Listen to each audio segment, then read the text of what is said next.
Good morning students, myself Sarita Bansal from Harvard Convent Senior Secondary School। आज मैं 8वीं कक्षा के बच्चों को हिंदी ग्रामर का लेसन विशेषण पढ़ाने जा रही हूँ। जैसे कि नाम से ही पता चल रहा है कि बच्चे विशेषण का मतलब है कि विशेषता। जो शब्द संज्ञा या सर्वनाम की विशेषता बताए विशेषण कहलाता है।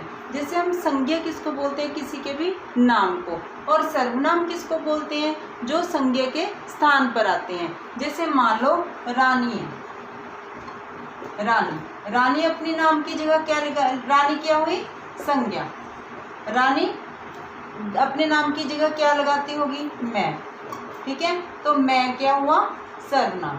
अब इन दोनों चीज़ों की जो विशेषता बताते हैं उनको सर्वनाम कहते हैं। जैसे रानी सुंदर है,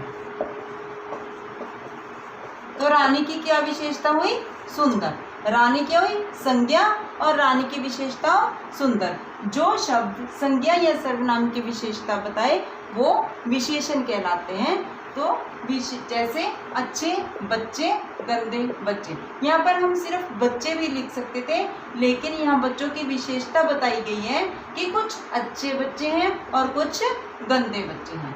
इसी तरह विशेषण 4 प्रकार के होते हैं: गुणवाचक, संख्यावाचक, परिमाणवाचक और सार्वनामिक विशेषण।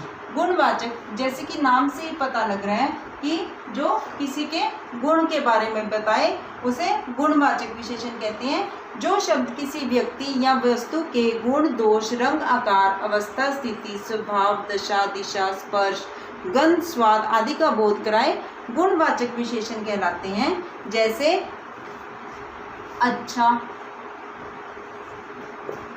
सुंदर, गोरा, नीला, पीला आदि किसी के भी गुण का वर्णन करना वो गुणवाचक विशेषण कहलाता है।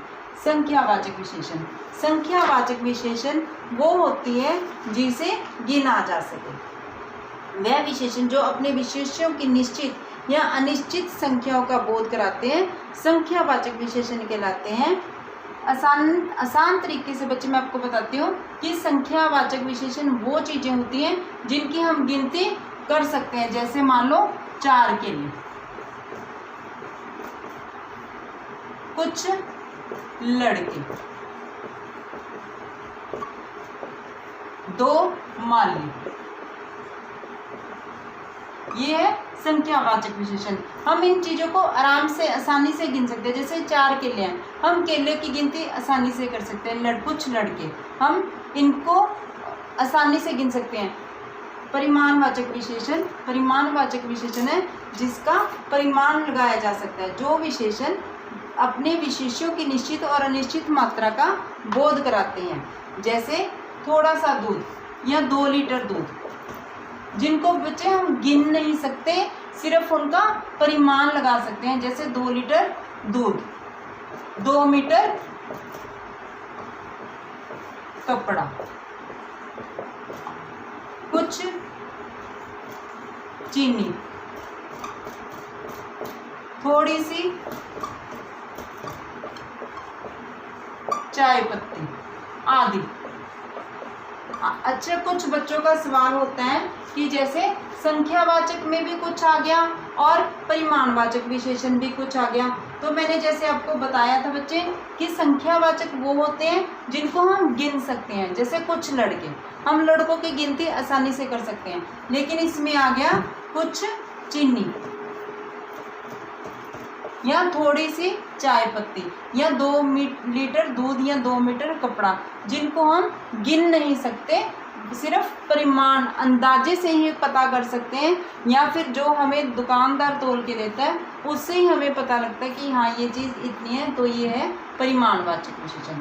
दोबारा से समझाती हूँ कि गुणवाचक विशेषण जो संज्ञा और सर्वनाम के यानी कि किसी के भी गुण की विशेषता को बताए वो गुणवाचक विशेषण होता है। संख्यावाचक वो होता है जिसकी गिनती की जा सके।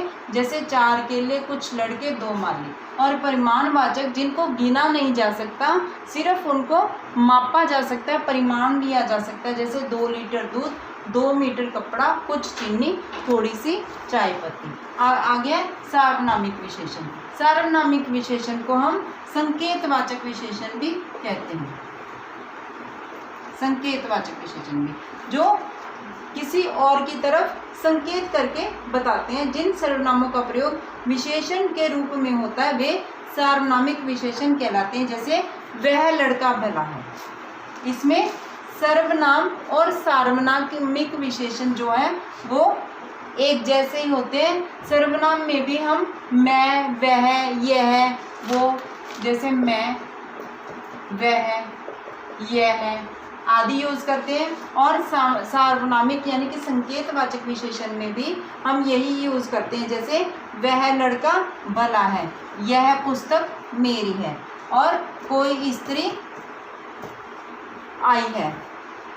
अब सर्वनाम और सार्वनामिक विशेषण में बच्चे फर्क क्या है कि जो सर्वनाम है वो सीधे ही वाक्य में प्रयोग होता है, लेकिन जो सार्वनामिक विशेषण है वो संज्ञा या सर्वनाम के साथ ही वाक्य में प्रयोग होता है। जैसे वह लड़का भला है, लड़का क्या हो गया, संज्ञा हो गई, और वह क्या हो गया, सार्वनामिक विशेषण हो गया। इसकी यही पहचान है। इसके अलावा विशेषण की अवस्थाओं के बारे में बताया गया है कि विशेषण की 3 अवस्थाएं हैं।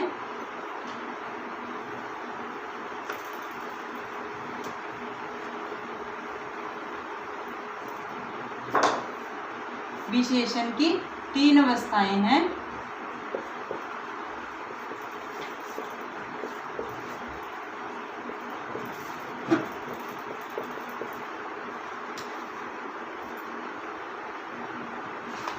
मूलावस्था,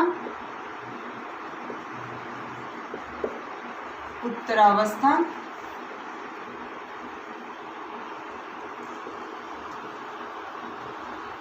और उत्तमावस्था।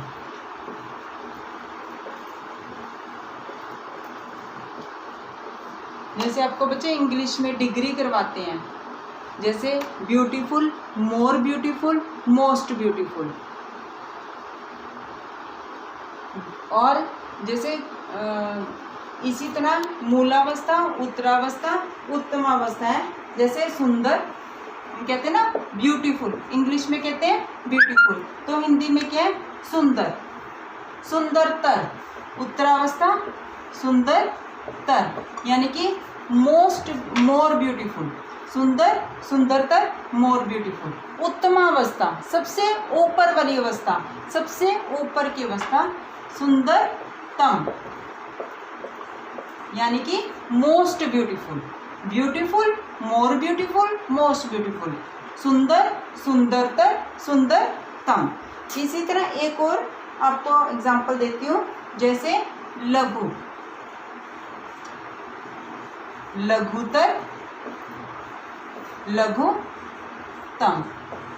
जैसे हम कहते हैं ना कि सबसे छोटी अवस्था, फिर उससे बड़ी अवस्था, और फिर सबसे बड़ी अवस्था। Short, shorter, shortest. समझ में आया? ओके, थैंक्स बच्चे, उम्मीद है आपको समझ में आया होगा। इसके अलावा एक और रह गया अपना प्रयोग विशेषण। विशेषण शब्द जो किसी संज्ञा या सर्वनाम की विशेषता बताए, परंतु कुछ विशेषण एवं क्रिया विशेषण की विशेषता बताते हैं, वे प्रविशेषण कहलाते हैं। यानी कि ये विशेषण का एक छोटा रूप है जिसमें मात्रा बताई जाती है कि जैसे सौरभ बहुत डरपोक लड़का है। इसमें डरपोक क्या है, उसकी विशेषता है, लेकिन बहुत डरपोक, बहुत क्या है, प्रविशेषण है। चिड़िया बहुत मधुर स्वर में चहचहा रही है, यानी कि मधुर जो है वो विशेषण हो गया, लेकिन बहुत मधुर क्या हो गया, बहुत क्या हो गया, प्रविशेषण हो गया। प्रेरणा बहुत धीरे धीरे पढ़ रही है, धीरे धीरे विशेषता हो गई, भी पढ़ना, जो धीरे धीरे पढ़ना उसकी विशेषता हो गई, और बहुत धीरे धीरे प्रविशेषण हो गया।